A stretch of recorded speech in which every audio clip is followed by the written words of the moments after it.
Welcome to CRJ 136. This week we're taking a look at Chapter 5, which provides an overview of law enforcement, including the history, agencies, personnel, and strategies. Now, the first Metropolitan Police Force was established in London during 1829. Sir Robert Peel was the Home Secretary, and he had to deal with a growing crime problem. So he created the London Metropolitan Police, which was done through an act that established a full-time paid police force to provide public safety. The United States soon after that adopted the London-style policing system. Now today, federal law enforcement agencies with different jurisdictions have been developed to help enforce federal laws.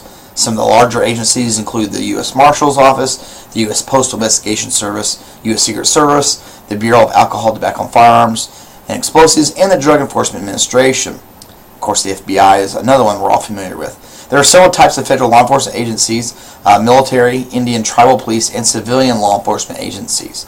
The largest federal agency is the Immigration and Naturalization Service, and I just mentioned the most well-known, the FBI. The state police can be divided into three major types: traffic enforcement, general criminal investigations, and special investigations, which are limited by state boundaries.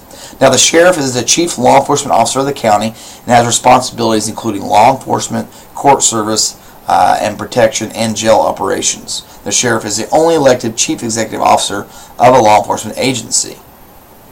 Now, there are many small, specialized law enforcement agencies with limited jurisdiction.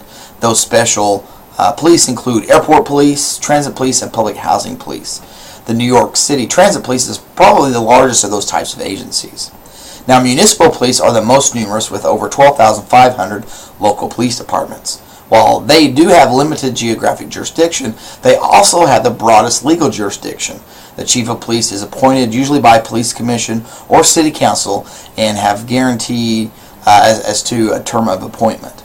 Personnel selected for the position of police officer generally attend a police academy, followed by a period of field training and probation. Now, when we look at strategies, a popular policing strategy today is known as community policing. Its roots are found in the 1960s and 70s, at a time when citizens were disenchanted with police services. So community policing attempts to develop a partnership between the police and the people that it serves. It also emphasizes crime prevention and quality of life issues rather than a sheer crime-fighting approach. Challenges, though, for community policing include the decentralization of authority, lack of training, displacement of crime, ineffectiveness in minority communities, and the potential tyranny of neighborhoods over personal liberty and community diversity. So when you finish reading this chapter, you should be able to outline the history and development of law enforcement. You should be able to describe the roles of federal law enforcement agencies and describe some of the major federal law enforcement agencies. You should be able to describe the roles and organizational structure of state law enforcement agencies. You should be able to summarize the duties and administrative structure of sheriff's offices, as well as local law enforcement agencies. You should be able to describe the hiring, training, and career paths for law enforcement officers. You should be able to discuss the unique aspects of employment in law enforcement, and you should be able to describe the role and authority of special police and private protection services. And finally, you should be able to describe the various styles and primary operational strategies of today's law enforcement agencies. Now, next time we'll take a look at Chapter 6, which looks at oversight and professionalism of law enforcement.